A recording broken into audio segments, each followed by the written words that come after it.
Hey, how's it going everyone? My name is True Underdog, and I apologize for my voice in advance. I have a very bad sinus infection right now, but you know what? Starfire came out today and the show must go on. So let's get this guide started and break her down step by step. First off, we have the special moves, and first on the list we have Star Blast. This attack is your typical projectile. Now it hits high, so you can duck under it, however you can also do it in the air. Now up close it's very unsafe on block, so make sure to only use it for keep away at a distance. When up close you don't want to do it. If the opponent blocks it, they can hit you with a full combo. So make sure to never use it up close. If you do use it up close, you want to do the meter burn version. The meter burn version does slightly more damage, and the follow-ups are actually mids, so the opponent can't duck under the follow-ups, and it's -7 on block, which is technically unsafe, but there's so much pushback on it that the opponent actually can't punish you for doing this. The meter burn version can also be done in the air as well, and it shoots downward, so it's actually pretty good at controlling space since it hits below you. Next up we have Stardust. Now by default it hits around here. However, it has 4 different distances, so if I hold back during the attack, it hits closer. By default it hits around here. If I hold forward, then it hits far, and if I hold up, it hits very far. So there are a bunch of different distances for this move, and every single version is very plus on block with the exception of the close version. The close version is actually -3. So it's still safe on block, still a great tool to throw out for a block string, though the opponent could interrupt it. If I went 1-1 on block into Stardust, they actually could interrupt it, but if they respect it, I'm still safe, I'm at -3. So it's a good tool to throw out there every now and then up close. If you don't have any meter to keep yourself safe, this can be a pretty good tool on a block string. However, with the exception of the close version, all other versions are actually very plus on block, like +10 and higher. So it's important to keep that in mind, that from a distance, this tool is very good for keeping your block advantage, because if the opponent blocks it, you can throw a projectile right afterward, and they have to respect it. Now the meter burn version of Stardust is actually your main combo extender. Pops the opponent into the air for a short period of time, after which point you can do a back 3. And this back 3 of course extends your combos for big damage. Now it's important to keep in mind the meter burn version is actually not safe on blocks. You want to make sure you hit confirm into it. Although outside of the corner, there are very few attack strings that actually combo into the meter burn version. So as you saw right there, my low mix-up actually didn't combo into the meter burn Stardust, so I don't get my combo there. There's actually only a few exceptions of when you can actually combo into this move for the full combo. So Starfire is actually one of those characters who has a very difficult time getting the correct combo started. Most of the time you have to settle for a much shorter combo that does less damage, and then every now and then if you get the right hit confirm, you get big damage. But outside of that, you're going to be doing little small combos to pick your opponent apart and do little bits of damage at a time. Another great thing about meter burn Stardust is that because it's so slow, you can actually walk in behind it to pressure the opponent and go for a mix-up. If it lands, you get a full combo. If it doesn't, you can still go for a low or an overhead mix-up and the opponent is forced to block it. A good example of that would be right here. Notice how the opponent wakes up right into my projectile. So it's important to keep in mind this tool can also be really good for zoning and keep away. Next up we have Tamaranian Charge. Now this attack switches sides with the opponent and does really good damage. Now it's unsafe on block, however the enhanced version is not. It's actually very safe on block. Now with that being said, the opponent can actually interrupt the second hit. So if I do the regular version and then meter burn it, the opponent can either down 2 me if they're fast enough, or they can just jab out of it, maybe do a standing jab. Any fast strings or normals they have can actually interrupt the second hit if they're very observant or if they're a very fast kind of player who has great reactions. They actually can interrupt it. So be careful when doing this move on block, even though it is safe. Now to be completely honest, outside of ending certain combos when you're in the corner, I don't see a reason to use this move a majority of the time, except for the fact that it switches sides, since it is too slow to end combos most of the time, so you dropped out right there. And while it can be used to end combos like you saw right there, I actually get more damage with Shooting Star.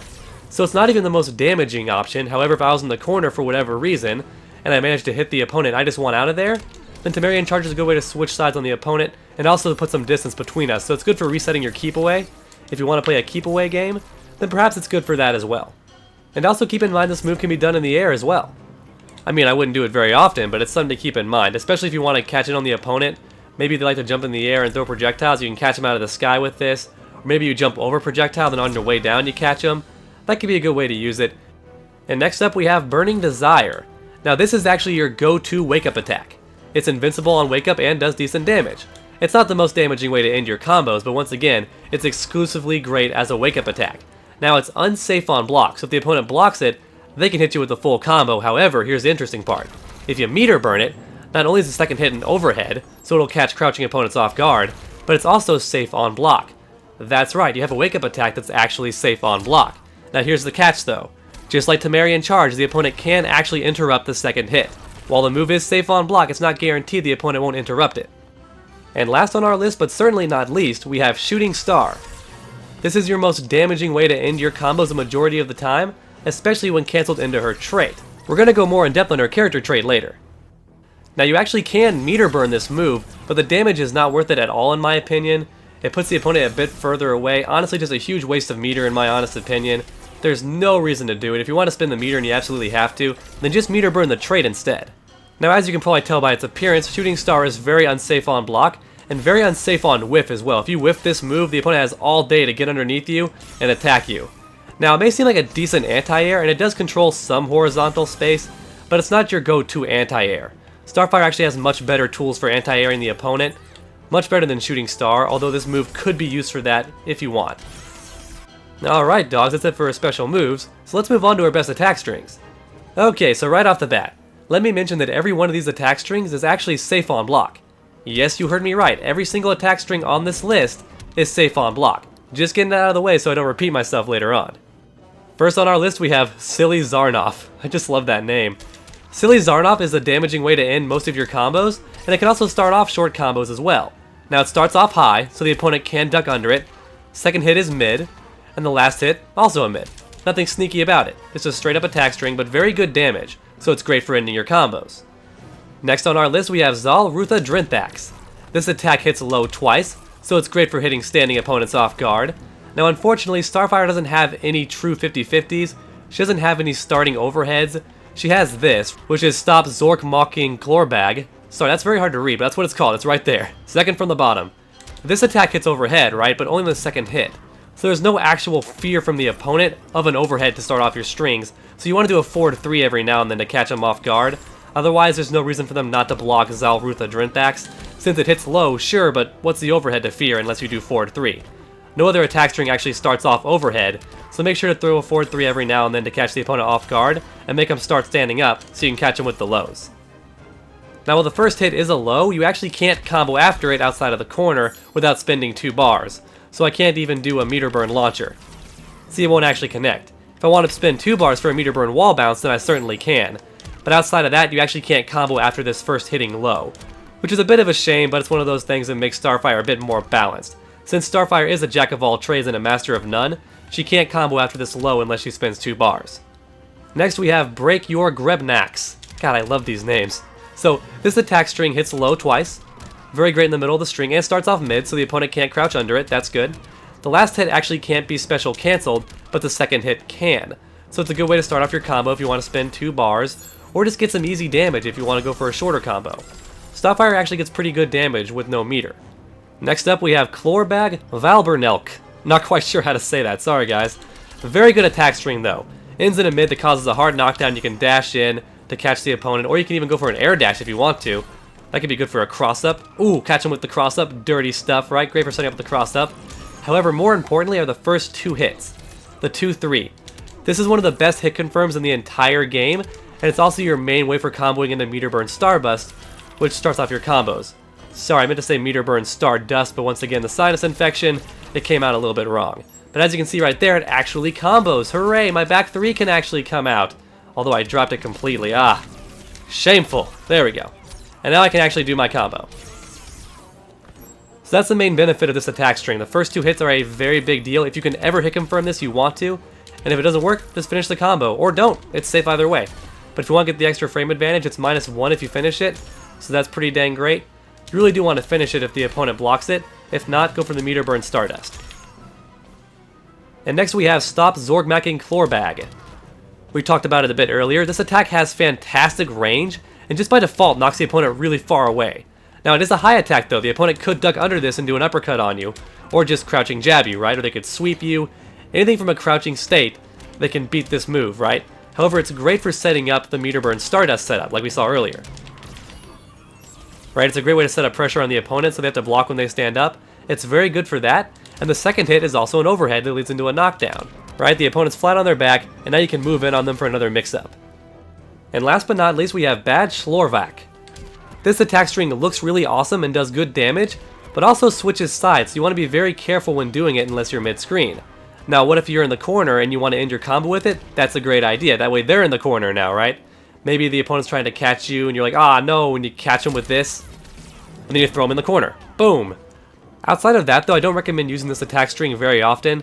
Since it does put a lot of distance between you and the opponent, it could be good for some keep away, or once again for putting the opponent in the corner. But outside of that, there are more damaging ways to end your combos, and much better ways to end your combos if you want frame advantage.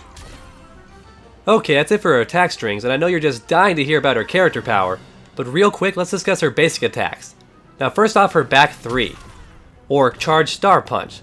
This has very good range for a wall bounce attack, very good range. So it's important to keep that in mind, especially if you want to armor it. It's got really good range, it can beat a lot of other normals on screen. It's a great footsie tool to have in the neutral. And then next up we have her forward 3, or her Star Beam. It's got very good range. However, one of its biggest drawbacks is you can't actually do much after it. It has very long recovery. You can do a jumping 1, but it's very strict timing, and it's also very tough to combo into it, right? So if I do her Meter Burn Stardust, I can't actually do her forward 3 in time unless I'm in the corner, and even then it's a very tough combo to do.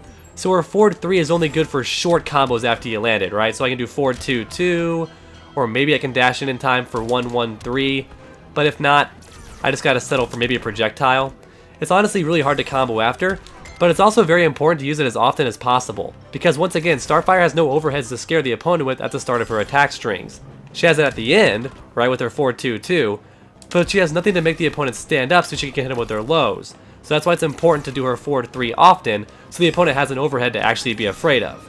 So while it is tougher to combo after than other forward 3s in the game, it also has really good range to make up for it, so I think it's a fair trade. And next up we have her crouching 3 attack, her Sweep. Now this low beam actually has really good range for a sweep. Now it's not very fast, it's a bit slower on startup, but it's got really good range to make up for it, so that's a really good plus. However, what's even crazier is much like Gorilla Grodd, she actually has a further reaching version, which is down forward 3, her full low beam. Look at the range on this thing, crazy stuff, right? Oh my god, I didn't know it hit that far away. That's just, oh my gosh, it just keeps hitting further than I expect. That's crazy, look at the range on this bad boy. So you can sweep the opponent from very far away with Starfire. So if the opponent's ever trying to do footsie games on you and walk back and forth, just catch them with this. Punish their footsie game, don't let them walk back and forth on you. Make them crouch, make them scared, and then catch them with the forward 3. And next up we have the jump-ins. Now first off we have jumping 1. This attack is a great air-to-air, or it's good for comboing after the forward 3 if you're close enough.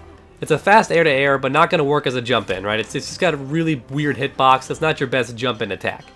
Whereas Alien Boot, or Jump In 2, is really good for cross-ups after an air dash, and it's also really good as a jump-in in general as long as you don't cross the opponent up. Because it actually won't cross up unless you do an air dash, because then the character actually has time to turn around on the way down. Now Starfire's Jumping 3 is very interesting, right? Her Sweeping Beam is very diverse. It's got a lot of stuff it can do, so please bear with me as we explain what this bad girl can do. Now first off, good damage, and a decent cross-up as well. Very tough to combo after, though, on a grounded opponent. It's easy after a jumping 3, right? Not tough there, although you do have to delay it. That's important to note. You have to delay it a little bit. Otherwise, it will whiff. However, it's still a good cross-up. Great way to catch the opponent if they're not blocking correctly. But here's where things get really interesting. I can actually change which direction it goes. So if I jump and hold back 3, I get it spinning the opposite direction. So here it's forward by default, right? But if I hold back, it's the opposite way. That's very interesting. These are some tricky cross-up situations, right? Because if I do a normal version, it crosses up. If I do the reverse version, it does not cross up. Very sneaky stuff for the opponent to have to deal with. Oh, it's going to be so tricky online, am I right? Oh, I feel bad for any opponents that got to deal with that. That's some sneaky stuff. However, the craziness does not stop there. If I hold down the attack, so if I jump and hold up and 3, I actually get a much longer version of the beam that has really good range. Look at that craziness. Now you can't combo after this version. There's no way. But it has great range and it's a great footsie tool. So if I jump over a projectile, I can just catch them with this at close range. Really crazy stuff. And I can also change which direction it goes if I hold down. So if I hold down in 3, it comes from the front instead of if I hold up in 3 where it comes from the back. So that's crazy stuff. I can catch them much earlier. If you're fighting somebody, you're not going to expect this air attack that soon from a jump in. You might be crouching trying to go for a down 2 and this thing will just catch you. It's a very scary attack, man. Oh. It's not an overhead though, it's important to keep in mind. Every jumping attack in Injustice 2 is actually not an overhead until you're on the way down. If you're on the way up, or at the very peak of your jump, then it's still considered a mid, and this attack is no different. So the main mix-up isn't the overhead factor, it's the fact that you have crazy range and can also decide which direction it comes from, which changes the timing of when your opponent has to block. Is it going to be a cross-up or not based on which version you do? That's very sneaky, and I can't wait to see how people use this in tournaments and online. This might be one of Starfire's greatest weapons as a character. She really dominates the sky with this move. Alrighty dogs, that's it for her basic attacks, so let's move on to her character power. Now Starfire's character power is actually very interesting, although it doesn't seem so at first. By default, if you just tap circle, you get a projectile, and it's a high, does pretty good damage, but the opponent could duck under it. Not a very big deal, although you can also do it in the air, but still not a big deal, right? And if you hold it down, you get a much more damaging version, although it does keep the opponent standing, they don't fall down, but still it's a lot of extra damage. Although it does drain a lot more meter, you can only do it 3 times before it's empty. And if you want even more damage, you can actually meter burn both versions. So you can meter burn the short version, or you can meter burn the long version for even more damage. I should also mention that when you meter burn it, it actually becomes a mid, so the opponent can't duck under the meter burn version. And in fact, if you hold it down, it actually destroys other projectiles. So if I'm playing the projectile game with Batman, and I just don't want to deal with it, I can do the held down version, and I won't just hit him, but I'll destroy his projectile and I'll take no damage from his little batarang. I'll actually destroy his batarang in the process, and he'll eat all the damage. However, what makes this character trait fascinating is you can cancel it after all of Starfire's special moves. So let's say I do her Starbolt, for example. If I hold down circle afterward, I get extra damage. Boom. And I could just tap it if I wanted to, right? Just tap it. What this effectively means is that I can now get more damage at the end of any of my combos as long as I have some meter available, right? As long as that character trait bar still has something left, I can get extra damage at the end of all my strings, and that's some really powerful stuff. I can even meter burn it if I want the extra damage. Although if you want my honest opinion, the meter burn is never worth it, in my honest opinion. Maybe for you it is, but for me it's not worth the damage at all. It is an option though if it wins you the match. But it's not just for damage though. Let's say I do her wake up attack from earlier, but I don't have the meter to make it safe. I can actually cancel into her character trait, and as long as the opponent doesn't interrupt the second blast, it's actually safe on block at the cost of no meter. That's a fantastic trick, right? I'm actually still safe on block, even though I didn't have the bar to actually enhance the move. Now like I did mention though, they could actually interrupt it because the startup's a bit slow, but if your opponent doesn't have crazy reactions, then this is a great meterless version to keep yourself safe. Another great thing about this character power is you can actually use it to enhance your projectile from full screen. So if I'm playing the keep away game against Batman, and he's throwing projectiles and I'm throwing projectiles, before this projectile even gets there, I can actually cancel it into my character power, and boom, the whole thing hits him. And like I said earlier, the held down version actually destroys projectiles. So not only did I hold him there and destroy his projectile with my own, and do extra damage to him, but I actually held him in place long enough for my first projectile to actually catch up to him and deal some extra damage. That's a great fact to keep in mind if you're zoning. So make sure to always manage it correctly, because it's great for adding extra damage to your combos, it's great for keeping yourself safe on wake up, and it's even great for zoning. So it's an all-around great character trait, and I can't wait to see how pros use it in tournaments. And of course, last but not least, we have Starfire's Super. Now interesting enough, Starfire's Super is actually safe on block, which is fascinating since it starts up so fast and hits low for a decent mix-up. It doesn't have great range, however, although it does have armor, so that's pretty good. And since Starfire's meter combos are so situational, her super can actually be viable in a real match, especially since her character power makes up for a lot of the damage. Alright dogs, let's put it all together for some basic bread and butter combos. The button translations are in the video description below. I hope you enjoyed this beginner's guide. If you want to help support the channel and look good while doing it, please check out my t-shirts. If you want to support the channel more directly, please stop on by my Patreon. And if you haven't already, please subscribe, because we have content on this channel every single week. It's never a dull moment on Underdog Gaming. So make sure to come back next time, and as always, stay underdogs.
Starfire wins.